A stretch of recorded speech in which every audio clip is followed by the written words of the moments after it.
اللہ اکبر اللہ اکبر اللہ اکبر لبیک لبیک لبیک یا رسول اللہ صلی اللہ علیہ وسلم۔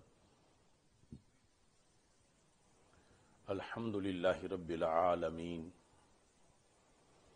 والصلاة والسلام علی سید المرسلین خاتم الانبیاء وخاتم المعصومین وعلی آلہ واصحابہ اجمعین، اما بعد فاعوذ باللہ من الشیطان الرجیم بسم اللہ الرحمن الرحیم۔ قل لا اسألکم علیہ اجرا الا المودۃ فی القربى، صدق اللہ العظیم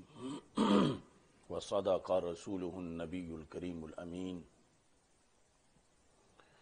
ان اللہ وملائکتہ یصلون علی النبی یا ایہا الذین آمنوا صلوا علیہ وسلموا تسلیما۔ الصلاة والسلام علیک یا سیدی یا رسول اللہ وعلی آلک واصحابک یا حبیب اللہ۔ الصلاة والسلام علیک یا سیدی یا خاتم النبیین وعلی آلک واصحابک یا اول النبیین و یا آخر النبیین۔ مولاي صل وسلم دائما ابدا علی حبیبک خیر الخلق کلہم۔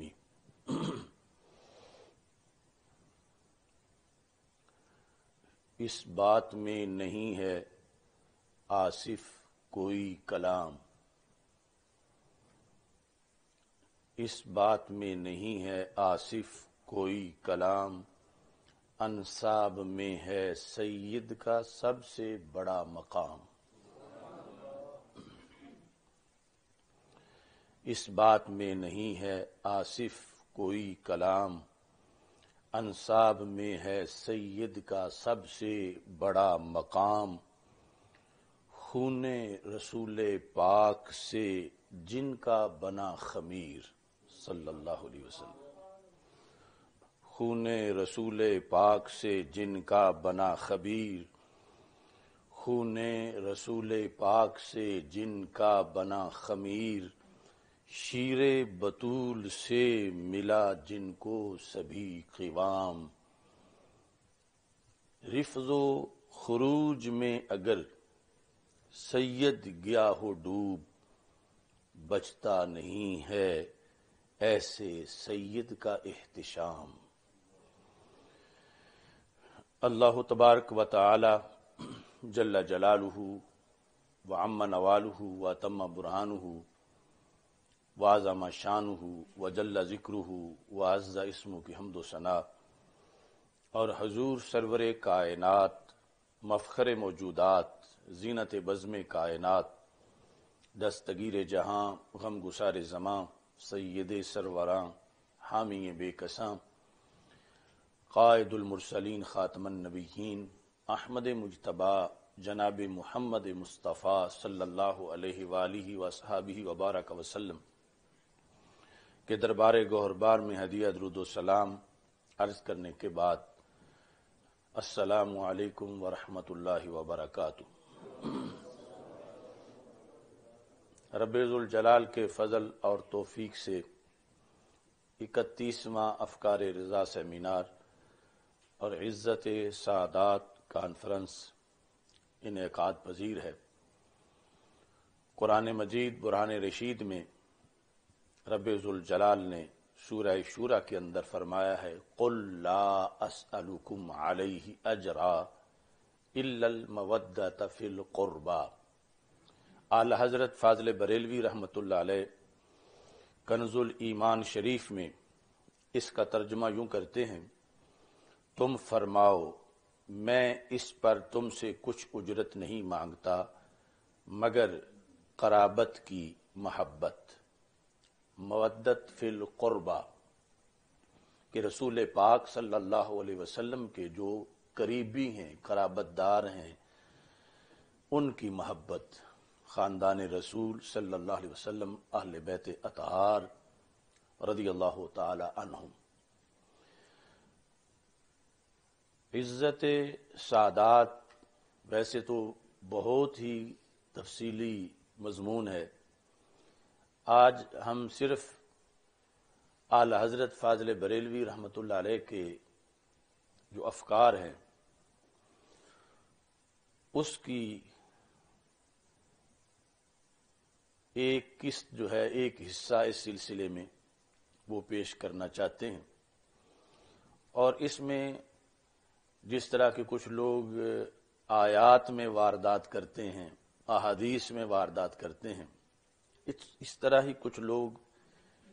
افکار رضا پیش کرنے میں بھی واردات کر رہے ہیں۔ اور چونکہ ہم صراط مستقیم والے ہیں، جب بھی کوئی افراط و تفریط کرتا ہے تو ہمارا کام سیدھا رستہ بتانا ہے، آگے اللہ توفیق دے تو کوئی چلے یا نہ چلے وہ ایک علیحدہ بات ہے۔ اعلی حضرت فاضل بریلوی رحمۃ اللہ علیہ نے عزت سادات کے لحاظ سے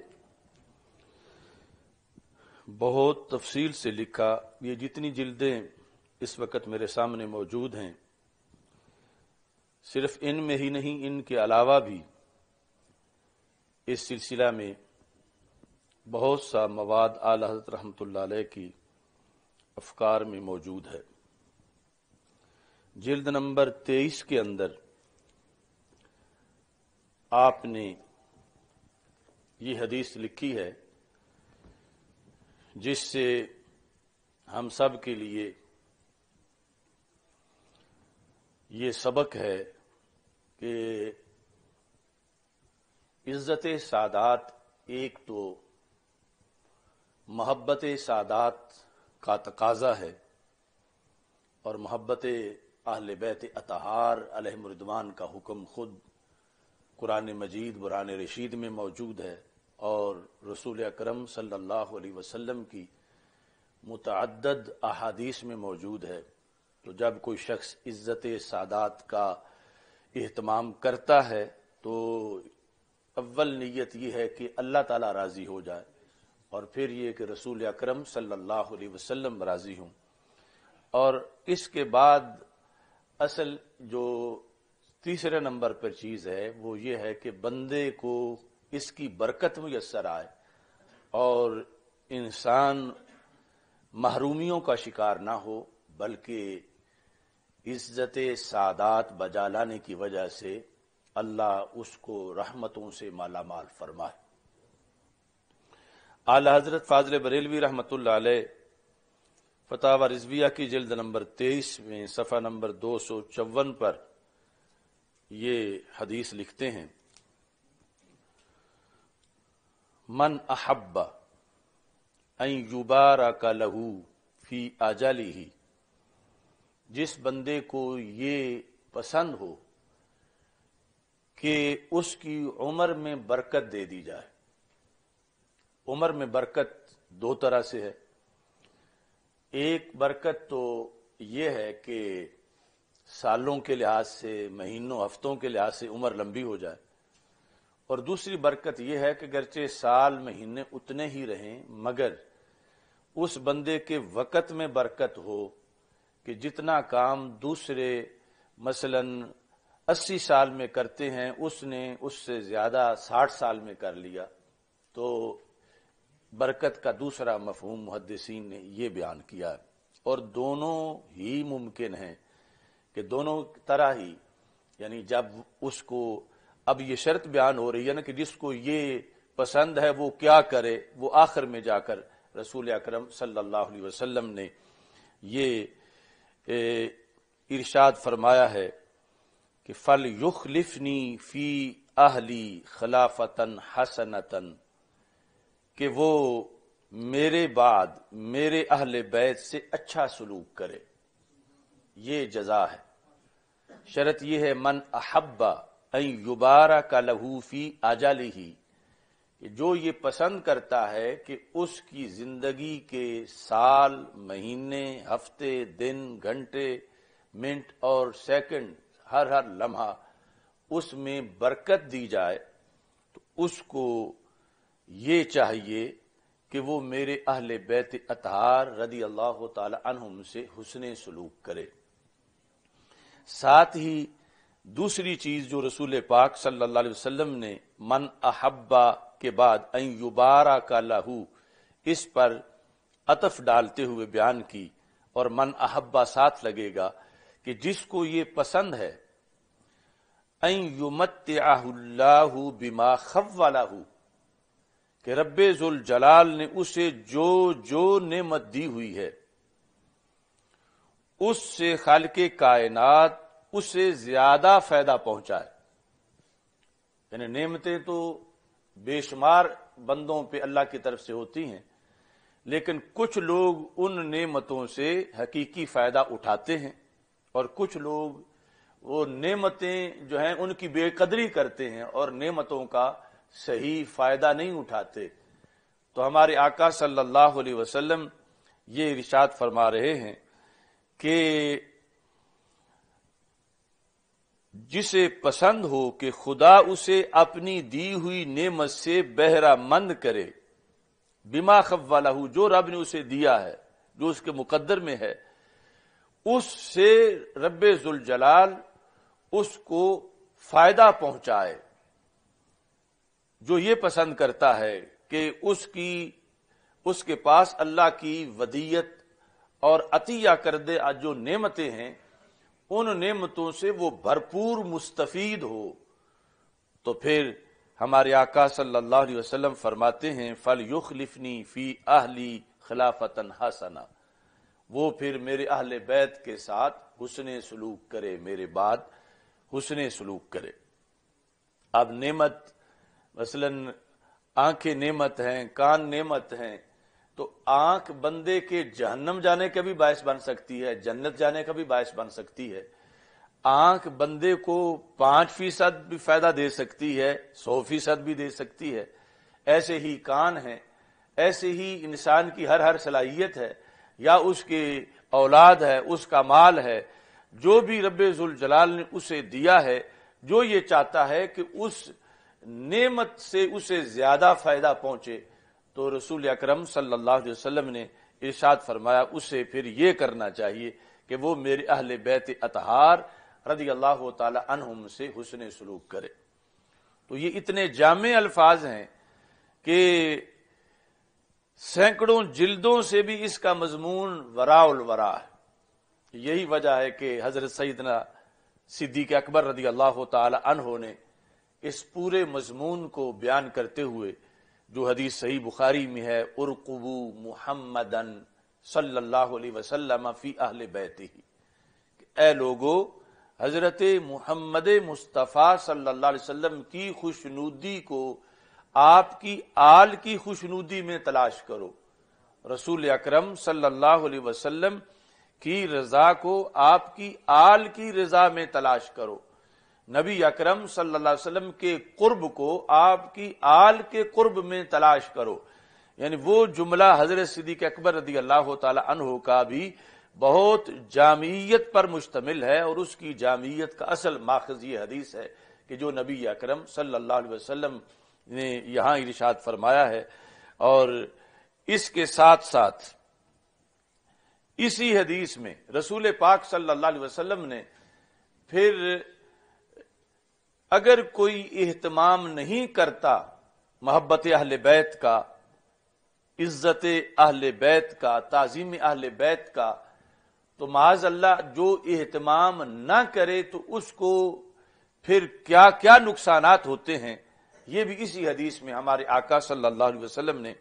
ارشاد فرمایا۔ فرمایا وَمَن لَّمْ يُخْلِفْنِي فِيهِمْ، جس نے جس طرح کے میں حکم دے رہا ہوں اس طرح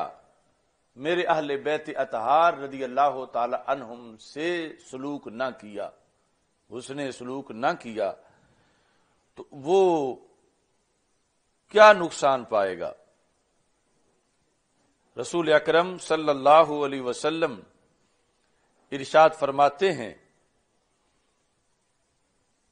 باتا کا امرو، اس کی عمر کی برکت اڑ جائے گی، عمر میں برکت نہیں رہے گی۔ اور پھر قیامت کے دن کیا ہوگا؟ قیامت کے دن ورد علی یوم القیامہ مسودن وجہ، کہ معاذ اللہ اس کا چہرہ سیاہ ہو چکا ہوگا، قیامت کے دن اس کا چہرہ سیاہ ہو چکا ہوگا۔ کس بنیاد پر؟ کہ اس نے رسول اکرم صلی اللہ علیہ وسلم کے اہل بیت اطہار رضی اللہ تعالی عنہم کے بارے میں جو شرعی ضابطہ تھا اس کے مطابق محبت نہیں کی، اور اس کے مطابق تعظیم اور عزت کا اہتمام نہیں کیا۔ تو یہ ایک جانب ہے اس موضوع کی کہ اس کو ہر وقت انسان پیش نظر رکھے کہ اگر اس خط سے وہ نیچے چلا گیا کہ جو اہل بیت رضی اللہ تعالی عنہم کے حسن سلوک والی حد ہے، تو پھر اس کا خسارہ کتنا ہے۔ اور دوسرا اس سے اوپر وہ ہے کہ جہاں آگے مقامات نبوت ہیں یا مقامات الوہیت ہیں، تو وہاں ان کو اگر کوئی محبت کے رنگ میں کراس کر جاتا ہے تو پھر اس پر بھی شدید وعید رسول اکرم صلی اللہ علیہ وسلم نے فرمائی ہے۔ اختصار سے میں وہ بھی پھر ذکر کروں گا، لیکن یہ یعنی درمیان میں صراط مستقیم ہے کہ نہ تو یہ صورتحال بنے کہ بندہ محرومی کا شکار ہو اس بنیاد پر کہ اس نے معاذ اللہ جو شرعی تقاضا تھا، محبت صادقہ جو ہے اس کا اس نے اہتمام نہیں کیا، اور دوسری طرف جو ہے نہ یہ کہ وہ نبیوں والی شانیں اور اللہ کے جو مقام و مرتبہ ہے وہ ان کے لیے ماننا شروع کر دے۔ تو یہ درمیان کا راستہ، اس کو عدل کا راستہ کہتے ہیں، اور دوسرے لفظوں میں اہل سنت کا راستہ کہتے ہیں، کہ جس پر چل کر ایک بندہ اللہ کے قرب میں صحیح مقام حاصل کر سکتا ہے۔ اور اس کی وضاحت اس حدیث میں بھی ہے جو رسول پاک صلی اللہ علیہ وسلم نے فرمایا تھا مولا علی رضی اللہ تعالی عنہ کو کہ ان فیک مثلا من عیسیٰ، کہ عیسیٰ علیہ السلام کی ایک جھلک تمہارے اندر ہے، کہ جس طرح ان کے بارے میں کچھ لوگ بغض کی وجہ سے مارے گئے اور کچھ لوگ جھوٹی محبت کی وجہ سے مارے گئے، صرف وہی کامیاب ہوئے کہ جن کے سینے بغض سے خالی تھے اور محبت وہ تھی جو شریعت کی حدود کے اندر تھی۔ تو ایسے ہی فرمایا رسول پاک صلی اللہ علیہ وسلم نے تمہارے معاملہ میں بھی ہے، اور پھر مولا علی رضی اللہ تعالی عنہ نے خود فرمایا کہ یہلک فی اسنان، میرے لحاظ سے دو دھڑے مارے جائیں گے، ہلاک ہو جائیں گے، ایک میرے بغض والا اور دوسرا مجھ سے وہ محبت کرے ایسی کہ جو رب نے مجھے مرتبہ دیا نہیں وہ میری طرف اس مرتبے کی نسبت کرے اور مجھے اس طرح سمجھ کے میرے ساتھ پیار کرے جو شریعت میں میرا مرتبہ نہیں ہے، تو اس وجہ سے بھی وہ ہلاکت پائے گا، اور اسے ہی نجات ملے گی کہ جس کا سینہ بغض سے خالی ہو، بغض علی رضی اللہ تعالی عنہ سے، اور محبت کرے وہ کہ جو شریعت جس محبت کا تقاضا کرتی ہے۔ اعلی حضرت فاضل بریلوی رحمت اللہ علیہ نے اس سلسلہ میں مزید جو محبت کی جہتیں بیان کی، ان میں جلد نمبر 22 کے اندر کچھ تفصیلات کو ذکر کیا، اور ساتھ ہی جلد نمبر 29 کے اندر ان تفصیلات کا تذکرہ کیا۔ پھر خصوص جلد نمبر 29 میں صفحہ نمبر 587 پر ایک سوال کے جواب میں آپ نے یہ لکھا، یہ فقیر ذلیل عاجزی میں اپنے لیے لفظ فقیر کے ساتھ ذلیل بھی بول دیا. یہ فقیر ذلیل بحمدہ تعالی حضرات سادات کرام کا ادنا غلام و خاک پا ہے. تو اعلی حضرت رحمت اللہ علیہ جس انداز میں اس محبت کا اظہار کر رہے ہیں تو ہم تو اعلی حضرت کی بھی خاک پا ہیں. تو یہ سارے میرے ساتھ مل کے پڑھیں، یہ فقیر ذلیل بحمدہ تعالی حضرات سادات کرام کا ادنا غلام و خاک پا ہے. تو یہ جمعہ کے دن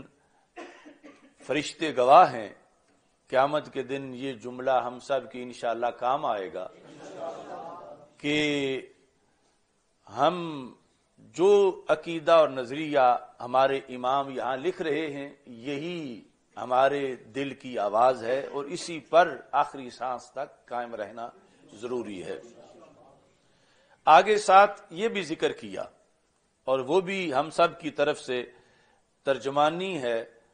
اور وہ بھی ہم سب کے دل کی بات ہے. فرمایا ان کی محبت و عظمت ذریعہ نجات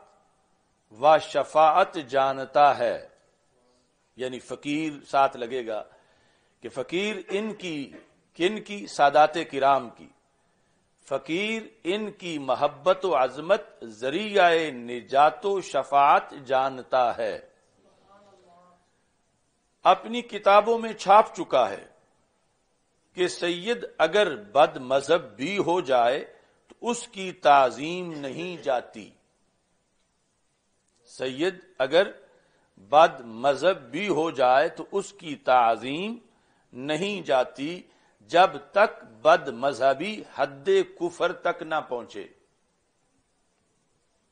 جب تک بد مذہبی حد کفر تک نہ پہنچے. ہاں بعد کفر سیادت ہی نہیں رہتی، بعد کفر سیادت ہی نہیں رہتی، پھر اس کی تعظیم حرام ہو جاتی ہے.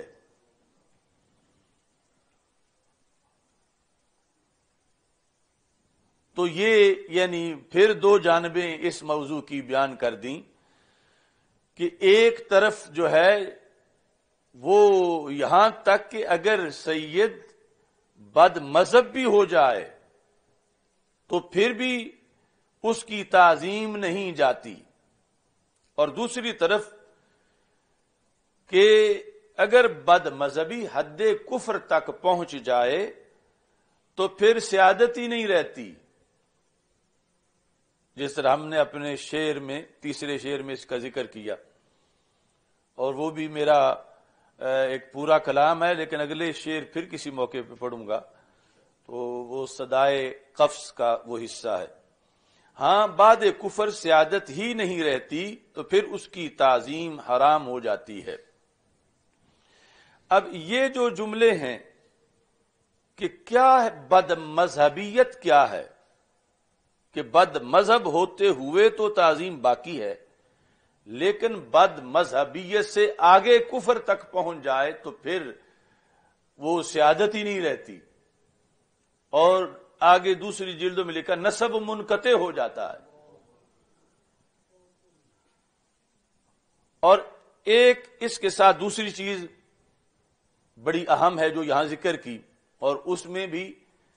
افراط و تفریط کو پیش نظر رکھنا ہے کہ نہ ہو، بلکہ سیدھا رستہ جو ہے، اور آپ نے سیدھے رستے کا ہی تعین کیا. اور یہ بھی فقیر بارہا فتویٰ دے چکا ہے کہ کسی کو سید سمجھنے اور اس کی تعظیم کرنے کے لیے ہمیں اپنے ذاتی علم سے اسے سید جاننا ضروری نہیں. ہمیں اپنے ذاتی علم سے اسے سید جاننا ضروری نہیں. جو لوگ سید کہلائے جاتے ہیں ہم ان کی تعظیم کریں گے. جو لوگ سید کہلائے جاتے ہیں ہم ان کی تعظیم کریں گے. ہمیں تحقیقات کی حاجت نہیں، نہ سیادت کی سند مانگنے کا ہم کو حکم دیا گیا ہے. یہ الفاظ بھی بڑے اہم الفاظ ہیں. اب جس وقت کچھ لوگ یہ حصہ پیش کرتے ہیں تو اس میں وہ جو بد مذہبیت والی چیز ہے اس کے اندر دھاندلی کرتے ہیں، اور پھر بد عملی کے لحاظ سے کہ سید کے لیے کھلی چھٹی ہے جیسے بھی کریں. اور پھر یہ ہے کہ یہ تو آپ نے واضح لکھ دیا کہ جسے سید معاشرے میں کہا جاتا ہے ہمیں حاجت نہیں کہ ہم ان کے سندیں چیک کریں کہ تمہارے سید ہونے کی سند کیا ہے. لیکن اس کا یہ مطلب بھی نہیں کہ دھڑا دھڑ لوگ سید بنتے جائیں اور کوئی ان کے خلاف آواز بلند نہ کرے. کہ اعلی حضرت رحمۃ اللہ علیہ نے لکھ دیا ہے کہ تم کون ہوتے ہو سندے چیک کرنے والے. یہ پہلو بھی اعلی حضرت رحمۃ اللہ علیہ نے پھر بیان کیا کہ جس میں یہ لکھا کہ جو تمہارے دیکھتے سید بن گیا ہو، یہ نہیں کہ کہو کہ اب بن گیا ہے تو ہم نے ماننا ہی ہے. فرمایا اس کو سید وہ بندہ ملعون ہے جو دیکھتے دیکھتے سید بن گیا ہے اور سید نہیں تھا اور اس نے اپنے آپ کو سید شو کر دیا ہے. اور پھر اس کی اس لحاظ سے تعظیم بھی حرام ہے کیونکہ اس نے گناہ کبیرہ کا ارتکاب کرتے ہوئے اپنے باپ کو بدلا ہے، اور اس کے بعد پھر وہ اس جرم کی وجہ سے باعث ادب ہو، یہ جائز نہیں ہے. اب ان لفظوں کی وضاحت کے لحاظ سے چند حوالہ جات میں پیش کرنا چاہتا ہوں جس میں اعلی حضرت فاضل بریلوی رحمت اللہ علیہ نے، کیونکہ جس طرح ہم قرآن کو سمجھتے ہیں تو آیات ساری ایک طرح کی اکٹھی کر کے پھر مضمون سارا سامنے آتا ہے، ایسے ہی احادیث بھی ان کو سامنے رکھ کے جس طرح امام طحاوی نے شرح معانی الآثار کے اندر مثلا محاکمہ کیا، تو یہاں بھی ہمارے لیے وہ طریقہ موجود ہے کہ جب اتنی وضاحت کے ساتھ ہر چیز بیان کی گئی ہے تو چند جملے بیان کر کے اور ان کا اپنا مرضی کا ایک مطلب بنا کے کہ جس کی وجہ سے معاذ اللہ بگاڑ ہی بگاڑ پیدا ہو، تو یہ ہرگز درست نہیں ہے. اب اس میں جہاں تک اس شک کا تعلق ہے عمل کے لحاظ سے کہ آج کوئی کہتا ہے کہ تم کون ہوتے ہو ہمیں عمل کی تلقین کرنے والے، یا ہم تو سید ہوتے ہیں اور ہمارے لیے تو سب چھٹی ہے. اعلی حضرت فاضل بریلوی رحمت اللہ علیہ نے اس سلسلہ کے اندر بڑی تفصیل کے ساتھ اس حقیقت کو واضح کیا جب آپ نے عمل اور نسب کے لحاظ سے احادیث کو ذکر کیا.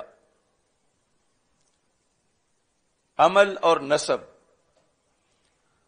اور پھر اس کے نتائج آپ نے لوگوں کے سامنے واضح کیے. جلد نمبر 23 سے پہلے میں پڑھتا ہوں کہ اس مضمون کو اعلی حضرت رحمۃ اللہ علیہ نے کس انداز میں بیان کیا.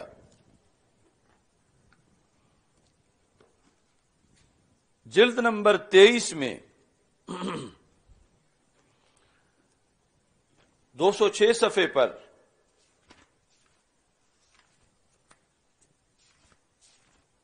اعلی حضرت فرماتے ہیں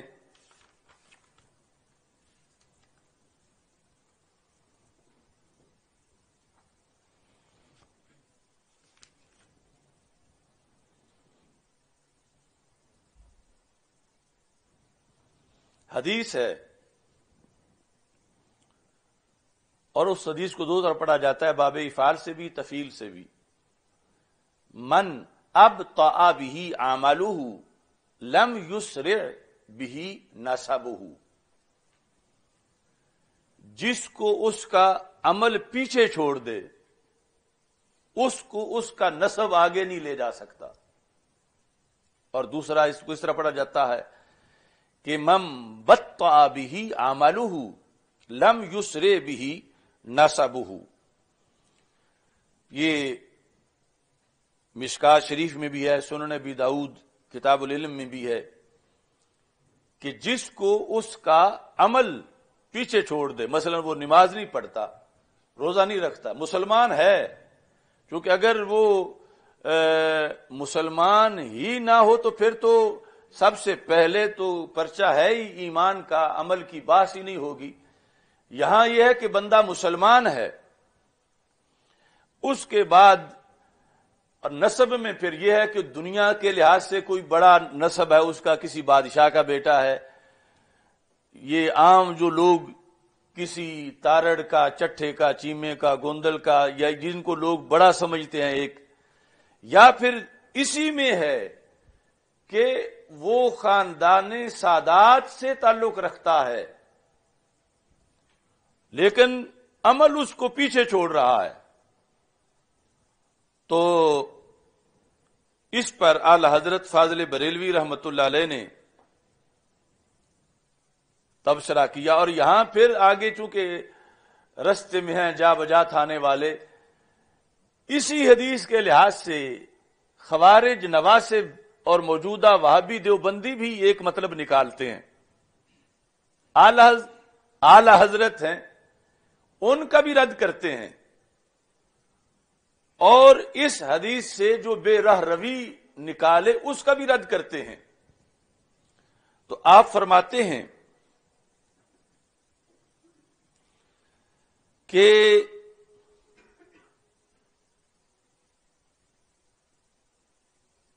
مدار نجات تقوی پر ہے، مدار نجات تقوی پر ہے، اور ساتھ ہی آپ نے اس حقیقت کو بھی بیان کر دیا اسی جلد کے صفحہ نمبر 202 پر. اس میں یہ لکھا ہے من ابطأ به عمله لم يسرع به نسبه. ایک فرمایا یہ حدیث ہے، پہلے آیت بیان کی، فرمایا جان لو کہ اللہ تعالیٰ فرماتا ہے وَجَعَلْنَاكُمْ شُعُوبًا وَقَبَائِلَ لِتَعَارَفُوا إِنَّ أَكْرَمَكُمْ عِنْدَ اللَّهِ أَتْقَاكُمْ. کہ یہ جو قبیلے ہیں اور جو شعوب ہیں یہ رب نے اس لیے بنائے ہیں کہ تاکہ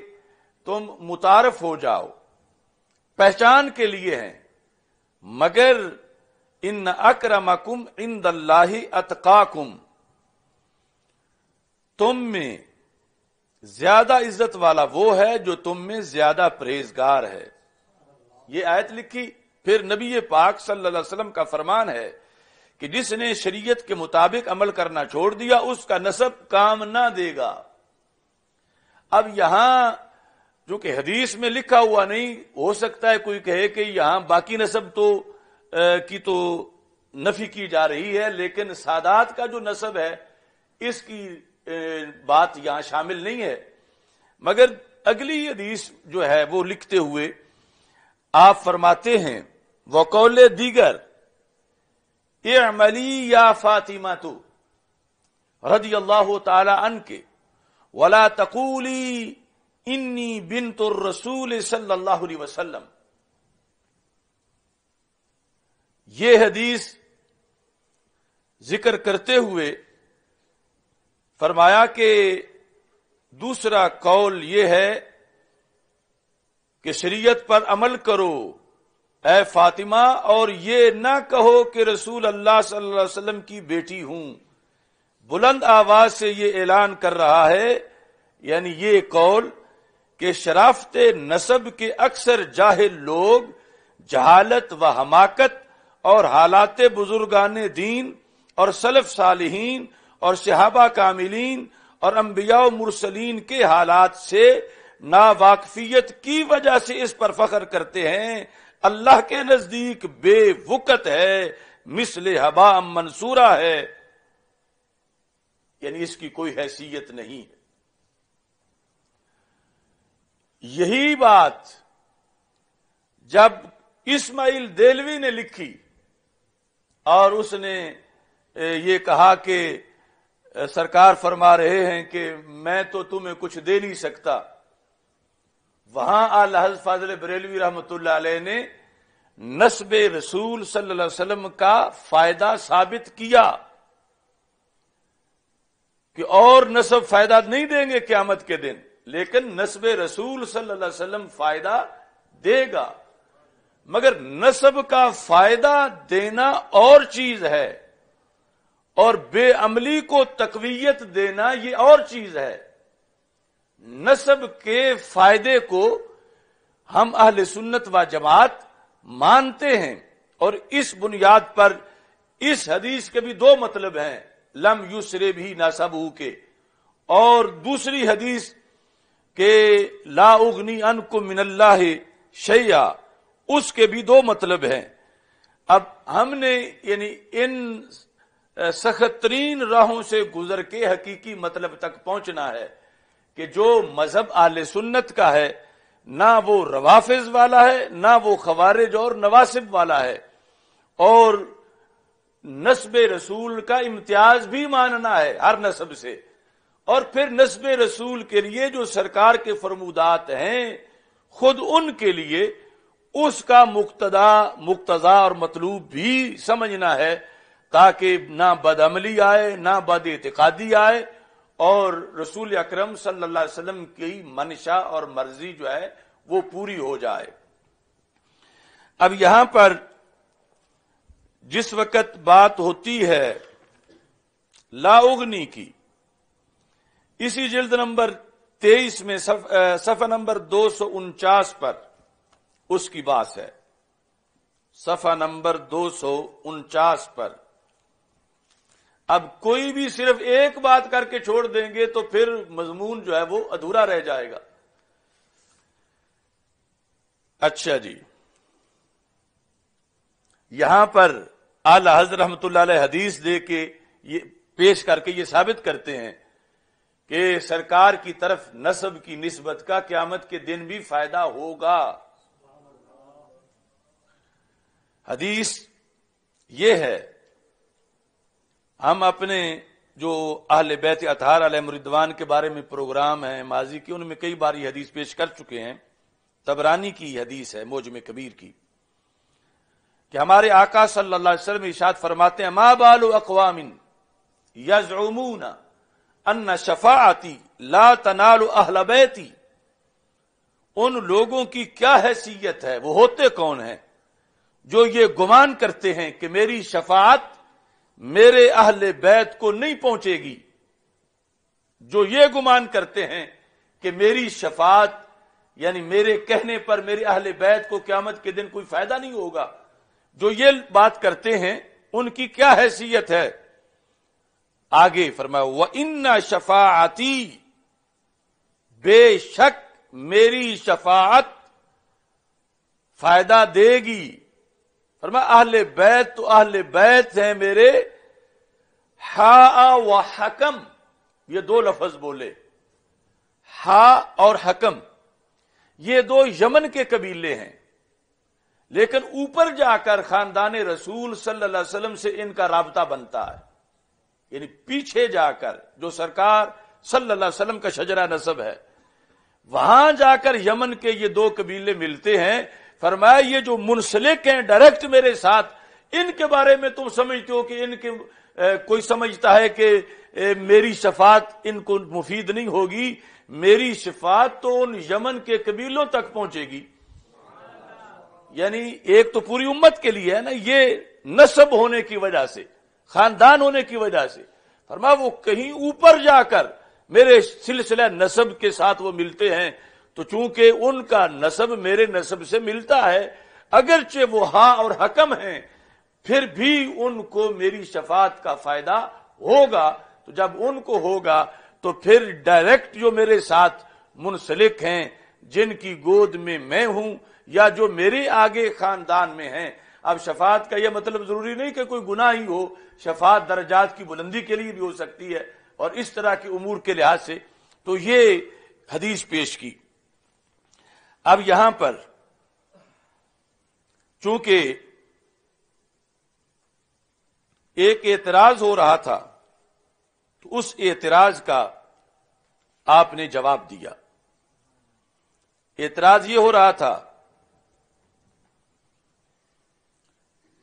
250 صفحے پہ آپ لکھتے ہیں کہ ایک موقع پر حضور صلی اللہ علیہ وسلم نے صحابہ رضی اللہ تعالیٰ عنہ کو جمع فرما کر برسر ممبر پر آپ نے یہ گفتگو کی. ارشاد فرمایا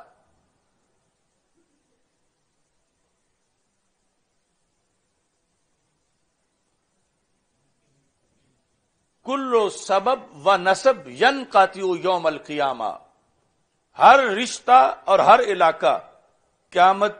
کے دن منقطع ہو جائے گا. الا سببی و نسبی، مگر میرا رشتہ اور علاقہ کہ دنیا آخرت میں پیوستہ ہے. صلی اللہ علیہ وسلم. اب یہاں پر جو وہابیہ کا اعتراض ہے اس کا رد کرتے ہوئے صفحہ نمبر 248 پہ، اب یہ ساری بات ہی ایمان کا حصہ، ایمان کے لیے، یعنی ایمان کا تو ویسے حصہ نہیں ہوتا، ایمان کے لیے لازم ہے. ایمان بسیط چیز ہے، اس کے ارکان ہوتے ہیں، شعبات ہوتے ہیں. تو 248 صفحے پر آپ فرماتے ہیں لا اغنی عنکم من اللہ شیئا، میں نفی اغنائے ذاتی ہے، نہ کہ معاذ اللہ سلب اغنائے عطائی ہے. لا اغنی عنکم من اللہ شیئا، کہ میں تمہیں کچھ فائدہ نہیں دے سکوں گا. نفی کس چیز کی ہے؟ کہ ذاتی طور پر نہیں دے سکوں گا، اپنی طرف سے اللہ کے حکم کے بغیر. اور اس سے اس چیز کی نفی نہیں کہ اللہ کے دیے ہوئے خزانوں سے بھی تمہیں فائدہ نہیں دے سکوں گا. یعنی لا اغنی عنکم من اللہ شیئا لفظ برحق ہیں، مگر اس میں واردات یہ کی جاتی ہے. آپ فرماتے ہیں کہ حدیث متواترہ شفاعت و اجماع اہل سنت کے خلاف بنے گا اگر یہ کہیں کہ سرکار نہ ذاتی طور پر دے سکتے ہیں نہ عطائی طور پر دے سکتے ہیں. تو وہ پھر شفاعت والی حدیثیں کہاں جائیں گی، آیات کہاں جائیں گی؟ آگے کہتے ہیں جیسا کہ وہ طاغی باغی سرکش اپنی تقویت الایمان میں لکھتا ہے. یعنی اسماعیل دہلوی تک پہنچ گئے. وہ کیا لکھتا ہے؟ پیغمبر نے سب کو اپنی بیٹی تک کو کھول کر سنا دیا کہ قرابت کا حق ادا کرنا اسی چیز میں ہو سکتا ہے کہ اپنے اختیار کی ہو. قرابت کا حق ادا کرنا سرکار اپنے لحاظ سے، یعنی اسماعیل دہلوی کے لفظوں میں یہ ہے کہ قرابت کا حق ادا کرنا اسی چیز میں ہو سکتا ہے کہ اپنے اختیار کی ہو. سو یہ میرا مال موجود ہے، اس میں مجھ کو کچھ بخل نہیں، اور اللہ کے یہاں کا معاملہ میرے اختیار سے باہر ہے، وہاں میں کسی کی حمایت نہیں کر سکتا. یہ اسماعیل دہلوی اس حدیث کی وضاحت میں لکھتا ہے. اور کسی کا وکیل نہیں بن سکتا، سو وہاں کا معاملہ ہر کوئی اپنا اپنا درست کرے اور دوزخ سے بچنے کی ہر کوئی تدبیر کرے. یہ لکھ کے کہتے ہیں انا للہ و انا الیہ راجعون. اس کا رد بلیغ تو فقیر کی کتاب الامن والعلا کے اندر موجود ہے. اب یہاں اس کا رد کرتے ہوئے اسماعیل دہلوی کی بات کا جو لکھی ہے، آپ نے پھر وہ حدیثیں پیش کی ما بال اقوام یزعمون ان شفاعتی لا تنالوا اہل بیتی. اب ایک تو جواب یہ دیا لا اغنی کا، یا جو سیدہ فاطمہ رضی اللہ تعالی عنہا کے لحاظ سے لفظ ہم نے پہلے پڑھے ہیں، ان کا جواب جو ہے وہ یہ دیتے ہیں. کہتے ہیں ابن حجر مکی سوائق میں فرماتے ہیں قال المحب الطبری وغیرہ من العلماء انہ صلی اللہ علیہ وسلم لا یملک لأحد شیئا لا نفع ولا ضر لیکن عز وجل یملکہ نفع اقاربہ بل وجمیع امتی بالشفاعۃ العامۃ والخاصہ فہو لا یملک الا ما یملکہ لہ مولاہ. ترجمہ مختصر بتا دیتا ہوں کہ نبی اکرم صلی اللہ علیہ وسلم بنفس ہی کسی چیز کے مالک نہیں، نہ نفع کے نہ نقصان کے. ہاں اللہ عز و جل نے ان کو مالک بنایا ہے اپنے اقارب بلکہ اپنی تمام امت کے نفع کا، شفاعت عامہ اور خاصہ کے ذریعے. تو وہ بذات خود مالک نہیں، ہاں ان کے مولا نے ان کو مالک بنایا ہے. اب پھر آگے اس کی وضاحت مزید کرتے ہیں اور امام مناوی کا قول التحسیر شرح جامع صغیر سے پیش کرتے ہیں کہ لا یعارضہ قولہ صلی اللہ علیہ وسلم لأہل بیتہ لا اغنی عنکم من اللہ شیئا لأن معناہ انہ لا یملک لهم نفعا لیکن اللہ یملکہ نفعا بالشفاعۃ فہو لا یملک الا ما ملکہ ربہ. تو اس کا ترجمہ بھی سن لیں کہ حضور صلی اللہ علیہ وسلم کا اپنے اہل بیت سے لا اغنی عنکم فرمانا کہ میں تمہیں کچھ نہیں دے سکتا، اس حدیث کے معارض نہیں، اس لیے کہ معنی یہ ہے کہ حضور صلی اللہ علیہ وسلم ان کے نفع کے مالک نہیں، لیکن اللہ تعالی شفاعت کے ذریعے ان کے نفع کا مالک بنائے گا. پس آپ نہیں مالک مگر اس چیز کے جس کا رب نے آپ کو مالک بنایا ہے، اور یہی اہل سنت و جماعت کا عقیدہ ہے. اب یہاں پر یہ دو جانبیں آپ نے بیان کی اور حضرت سیدہ فاطمہ رضی اللہ تعالی عنہا کا نام لے کر جس وقت آپ نے دوسری حدیث شریف کے اندر اس چیز کو ذکر کیا تو اس کی وضاحت بھی انہی الفاظ میں موجود ہے.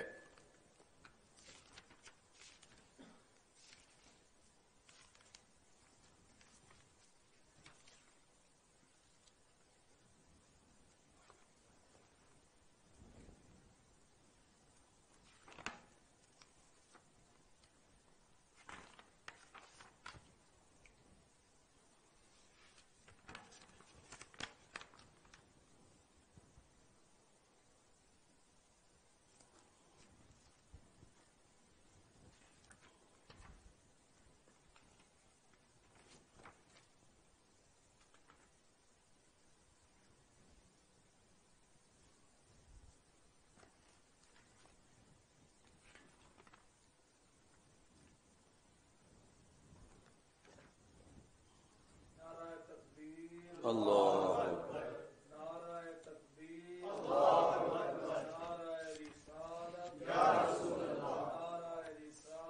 یا رسول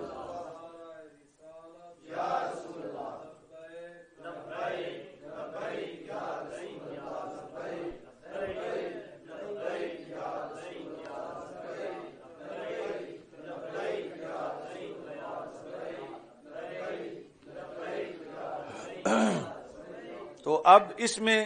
یہ جو جلد نمبر 22 ہے صفحہ نمبر 423 پر سید کی تعظیم کے مسئلے پر آپ ساتھ قید لگاتے ہیں، مطلقاً سید نہیں لکھتے، کہتے ہیں سید سنی المذہب کی تعظیم لازم ہے. سید سنی المذہب کی تعظیم لازم ہے اگرچہ اس کے اعمال کیسے ہی ہوں، اعمال کیسے ہی ہوں، اس لیے وہ دوسری حدیث بھی ہم نے ساتھ پیش کی، سید سنی المذہب کی تعظیم لازم ہے، اگرچہ اس کے اعمال کیسے ہی ہوں، ان اعمال کے سبب اس سے تنفر نہ کیا جائے، نفس اعمال سے تنفر ہو، یعنی خود جو بد عملی ہے اس سے تنفر ہو اور خود سید سے تنفر نہ ہو۔ اب یہ بات بڑی باریک ہے کہ جب ایک بندے کا برا عمل جو ہے اس سے نفرت کرنی ہے تو خود اس سے نفرت کیسے نہیں کرنی۔ اس بنیاد پر آپ نے یہ ساری وضاحتیں پیش کی ہیں۔ اس کے مذہب میں بھی قلیل فرق ہو کہ حد کفر تک نہ پہنچے، جیسے تفضیلی ہونا، تو اس حالت میں بھی اس کی تعظیم میں سیادت نہ جائے گی۔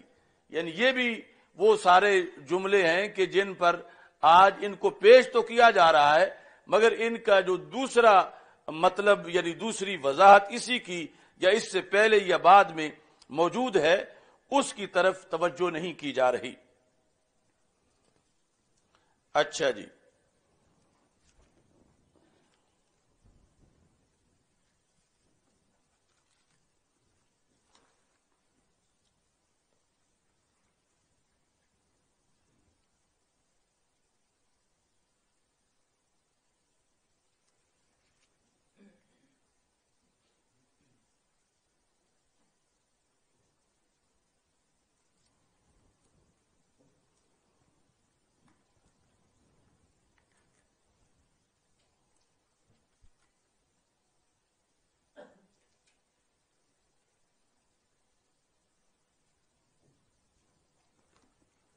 دو سو دو صفحہ جو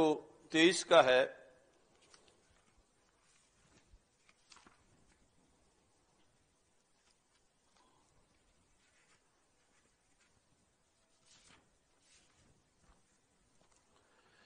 یہاں پر جس وقت یہ حدیث پیش کی، اعملی یا فاطمہ تو رضی اللہ تعالیٰ عنہ کے ولا تقولی انی بنت الرسول صلی اللہ علیہ وسلم، عمل کرو اے فاطمہ رضی اللہ تعالیٰ عنہ کے۔ اب یہ اعلی حضرت جب سیدہ فاطمہ رضی اللہ تعالی عنہا کے لحاظ سے پیش کر رہے ہیں کہ رسول پاک صلی اللہ علیہ وسلم نے اپنی لخت جگر، جن کو اپنے جگر کا ٹکڑا قرار دیا، ان کو فرما رہے ہیں کہ آپ عمل کریں، یعنی نسب کا فائدہ ہونا وہ ایک علیحدہ حقیقت ہے، وہ یقیناً ہے، لیکن اس کے باوجود عمل کے اندر کمال یہ ایک علیحدہ منصب ہے۔ تو رسول پاک صلی اللہ علیہ وسلم نے خود جو براہ راست رسول پاک صلی اللہ علیہ وسلم کے جگر کا ٹکڑا ہے، ان کے لحاظ سے یہ واضح طور پر فرمایا کہ اے عملی یا فاطمہ تو ولا تقولی انی بنت الرسول صلی اللہ علیہ وسلم، حالانکہ وہ سرکار کی بیٹی ہیں، لیکن تم نہ کہو کہ میں بیٹی ہوں اللہ کے نبی صلی اللہ علیہ وسلم کی تو پھر مجھے عمل کی ضرورت نہیں، بلکہ آپ عمل کرو۔ یہ ظاہر ہے کہ وہ پہلے بھی کرنے والی تھیں، لیکن پھر تاکید کے لحاظ سے نبی اکرم صلی اللہ علیہ وسلم نے اس کا حکم ارشاد فرمایا۔ اور یہاں اعلی حضرت نے لکھ کے فرمایا کہ یوں صرف سید نہیں، عام کسی بزرگ کا کوئی بیٹا ہے، اولاد ہے، اور علم کے لحاظ سے ان کا مقام ہے، تو پھر بھی وہاں پر واضح طور پر فرمایا کہ صرف اسی چیز کو کافی سمجھنا یہ کیا ہے؟ فرمایا یہ حماقت ہے، جہالت ہے، یہ دین نہیں۔ دین یہ ہے کہ فائدہ اپنی جگہ، پورا رسالہ لکھا اراۃ النسب لفاضل الادب، جس میں صدیقین، شہداء، صالحین، سادات کے علاوہ بھی جن کی اولاد کا مرتبہ ہے قیامت کے دن اور ان کی وجہ سے آگے شفاعت ہوگی، اس پورے رسالے کے اندر یہ چیز واضح کی کہ فائدہ ہونا نسب کا یہ علیحدہ چیز ہے، مگر پھر بھی عمل کی چھٹی نہیں ہے، عمل پھر بھی لازم ہے اور کرنا جو ہے وہ ضروری ہے۔ اس میں جس وقت تذکرہ اس چیز کا آتا ہے، آج یعنی کچھ لوگ جو بد مذہبی حیثیت سے آگے رفض تک پہنچ گئے، اور پھر بھی ان کا تقاضا ہے کہ ہمارا ادب ہو، اور جو ادب نہیں کرتا اس پر پھر وہ ساری احادیث فٹ کرنا شروع کر دیتے ہیں۔ تو اس سلسلہ میں اعلی حضرت رحمت اللہ علیہ نے واضح طور پر لکھا کہ جب کوئی سید کسی ایک صحابی پر بھی تنقید کر دے، کوئی سید کسی ایک صحابی کا بھی بغض رکھے، تو اس وجہ سے وہ صرف تفضیلی نہیں رہتا، وہ رافضی بن جاتا ہے،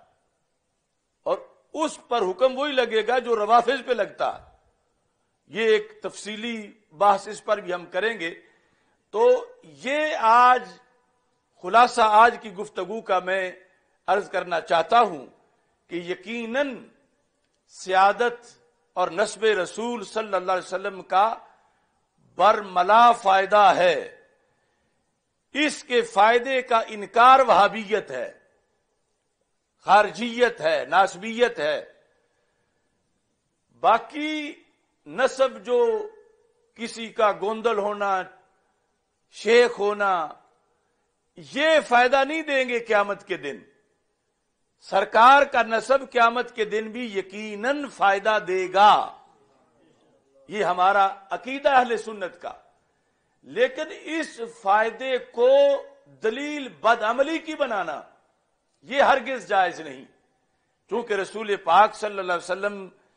نے باقاعدہ اپنی آل کا نام لے کر انہیں عمل کی دعوت دی، اور یہاں ہم ان حدیثوں کو مانتے ہیں کہ جہاں رسول پاک صلی اللہ علیہ وسلم نے یہ سیدہ فاطمہ رضی اللہ تعالی عنہا کا نام لے کر جو گفتگو فرمائی، یا جو دوسری حدیثیں ہیں لا اغنی عنکم والی، لیکن اس کا جو صحیح مطلب ہے وہ بتاتے ہیں، اور ہم مانتے ہیں کہ من ابطأ بعملہ لم یسر بہ نسبہ، کہ جس کو عمل نے پیچھے چھوڑا اس کو نسب آگے نہیں لے جائے گا۔ اس کی جو حقیقت رسول پاک صلی اللہ علیہ وسلم نے بیان کی، اس پر بھی ہمارا یقین ہے، اس یقین کے ہوتے ہوئے کہ نسب رسول علیہ السلام کا قیامت کے دن فائدہ ضرور ہے۔ اب وہ فائدہ کئی وجوہ سے ہو سکتا ہے،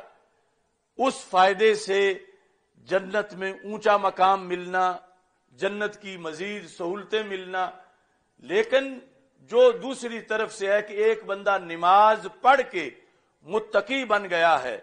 نماز پڑھ کے یا علم حاصل کر کے وہ آگے نکل گیا ہے،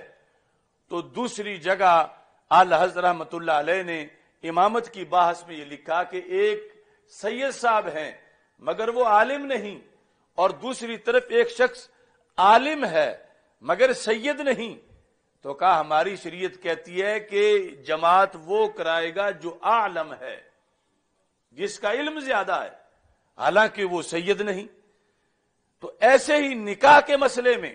اعلی حضرت فاضل بریلوی رحمۃ اللہ علیہ نے کہا کہ سیادت سادات کا نسب اس کے ہم پلہ کوئی نسب نہیں، کسی کا مغل ہونا، پٹھان ہونا، یہ لفظ لکھے، لیکن فرمایا کہ جب کوئی بندہ ہے غیر سید اور علم میں اس کا بہت بڑا مقام ہے، اور سیدہ اس کے ساتھ اپنی مرضی سے نکاح کرنا چاہتی ہے، تو فرمایا کہ اب وہ علم کی وجہ سے کفر قرار پائے گا، یعنی اس علم کی وجہ سے وہ نکاح شریعت میں جائز قرار پائے گا، عام کی حیثیت نہیں ہے، لیکن یہاں باقاعدہ علم کو ایک حیثیت کی بنیاد پر سارے فتاوا میں، اور یہی اکٹھا لکھا کہ اگر کسی مولوی کو کوئی مولویہ کہہ کے بلاتا ہے تحقیر کے لیے تو کفر ہو جائے گا، جیسے کسی سید کو کوئی تحقیر کے لفظ سے بولے گا اور اس کو چھوٹا سید کہے گا یا اس طرح کی کوئی تحقیر سے تو کفر ہوگا، یعنی لزوم کفر۔ تو ان دونوں چیزوں کو اعلی حضرت رحمۃ اللہ علیہ نے اکٹھا بیان کیا اور مجمع الانہر اور دیگر کتابوں سے اس کے حوالے دیے. لیکن آج یہ بالکل ایک نئی سوچ لائی جا رہی ہے. علم نے ہی سعادت کا مقام بیان کیا. آج اہل مدارس، آج علماء مفتیان کرام، ان کو ایک طبقے کی طرف سے بالکل معاشرے میں ڈی گریڈ کیا جا رہا ہے اور ان کے خلاف پھپتیاں کسی جا رہی ہیں، اور اس پر کوئی شرم دلانے کو تیار نہیں کہ اسے بھی تو سرکار نے کفر قرار دیا ہے کہ جس وقت عالم کو اویلم کہا جائے، چھوٹا عالم، یا اس کے علاوہ تحقیر کے جو رستے ہیں وہ اپنائے جائیں، تو اس پر بھی شریعت کی کڑی گرفت ہے. کیونکہ اعلی حضرت نے بار بار یہ لکھا کہ نسب سے علم کا شرف بڑا ہے، نسب کے شرف سے علم کا شرف بڑا ہے، اگرچہ وہ نسب سادات والا ہو. اس پر ہی پھر لکھا کہ اس لیے اگر ایک سید صاحب ہیں مگر قاری نہیں، سید صاحب ہیں مگر عالم نہیں، تو صدارت اس وقت عالم کو دی جائے گی، امامت جلسے کی صدارت عالم کو دی جائے گی، اور مصلی کی امامت عالم کو دی جائے گی. فرمایا اگرچہ وہ کاشتکار کا بیٹا ہو، اگرچہ وہ کمہار کا لوہار کا بیٹا ہو، لیکن چونکہ علم جو ہے یہ انسان کے مرتبے کو بلند کر دیتا ہے، تو اس بنیاد پر سید صاحب جو عالم نہیں وہ پیچھے نماز پڑھیں گے اور غیر سید جو ہے وہ جماعت کرائے گا. یہ سب کچھ فتاوی رضویہ میں لکھا ہوا ہے. تو بیلنس کرنا چاہیے، اور تب ہی جا کر ہدایت جو ہے وہ میسر آتی ہے. اگر صرف ایک چیز کو لے کر اسے ہائی لائٹ کر رہے ہیں مسلسل اور دوسری کو بالکل چھوڑ دیا ہے، اور اس میں آج میڈیا اور سوشل میڈیا کے اس دور کے اندر یہ بھی میں سب کو علل اعلان کرنا چاہتا ہوں کہ سادات کے مسئلے میں حد درجے کی احتیاط کی جائے. یعنی کسی کا نسب چھیڑنا، اس سے ثبوت مانگنا، یا جو سید معاشرے میں کہلاتے ہیں اگر وہ حد کفر تک نہیں پہنچے، اگرچہ بد مذہبیت آ گئی ہے. اور بد مذہبیت کیا ہے؟ بد مذہبیت جو خلاصہ میں بیان کر رہا ہوں کہ وہ خلافت میں تو حضرت صدیق اکبر رضی اللہ تعالیٰ عنہ کا پہلا نمبر مانتا ہے، لیکن ویسے افضلیت مولا علی کی سمجھتا ہے. یہ تفضیلی جو ہے اس کا کہا کہ ابھی ادب تعظیم باقی ہے، مگر جو یا تو کسی صحابی پر تان کر بیٹھے یا پھر وہ خلافت میں ہی صحابہ کے اجماع کو ٹھکرا کر مولا علی رضی اللہ تعالی عنہ کی خلافت میں افضلیت کا قائل ہے، تو اب وہ تفضیلی نہیں ہے، اب وہ رافضی ہے، اور اس پر پھر نہ تعظیم باقی رہے گی اور نہ کچھ اور باقی رہے گا. تو یہ چونکہ وقت تھوڑا تھا تو میں نے مختصر بیان کر دیا، باقی سب حوالہ جات مزید تفصیلی نشست میں انشاءاللہ بیان کریں گے. اب یہاں آج میں یہ اعلان بھی کرنا چاہتا ہوں، شہید ناموس رسالت حضرت غازی ممتاز حسین قادری شہید قدس سر العزیز، جنہوں نے اہل سنت و جماعت میں ایک نئی روح پھونکی، جن کے کردار نے، جن کی شہادت نے، ان کا سالانہ عرس مقدس آ رہا ہے، اور آپ کے خاندان کی طرف سے وہاں مزار شریف پر 27 28 کو اس عرس کی تقریبات جو ہیں وہ منعقد ہو رہی ہیں. محترم دل پذیر آوان صاحب نے اس سلسلہ میں مجھے تفصیلات بتائیں، تو میں اپنی طرف سے بھی تحریک لبیک یا رسول اللہ صلی اللہ علیہ وسلم کے ایک ذمہ دار کی حیثیت سے سب کو دعوت دیتا ہوں کہ وہاں ضرور شرکت کریں. اور ہم جس طرح سالانہ خود بھی اس عرس کا اہتمام کرتے ہیں، تو انشاءاللہ جو اگلا جمعہ ہے، اگلا جمعہ یعنی 25 کو ہے میرا خیال، 26 کو، تو 26 فروری کو انشاءاللہ 26 فروری کو ہم یہ پروگرام بڑے لیول پر عرس کا کریں گے، اور اس کی جگہ جو ہے وہ جیا بگا شریف ہے. تو وہاں کی جو مرکزی مسجد ہے مناظر اسلام مفتی محمد عابد جلالی صاحب رحمۃ اللہ علیہ والی، اس کے اندر غازی صاحب کی عرس کا پروگرام ہوگا، یہ لاہور کے حضرات سارے نوٹ کر لیں، اور ویسے اجتماعی طور پر جو عرس کی تقریبات وہاں منعقد ہو رہی ہیں دربار شریف پر اسلام آباد میں، وہاں سارے شرکت کریں۔ اللہ تعالی ہم سب کا حامی و ناصر ہو۔ وآخر دعوایا ان الحمد للہ رب العالمین۔ الحمد للہ رب العالمین والعاقبۃ للمتقین والصلاۃ والسلام علی رسول الکریم۔ استغفر اللہ لا الہ الا اللہ وحدہ لا شریک لہ لہ الملک ولہ الحمد وهو على كل شيء قدير۔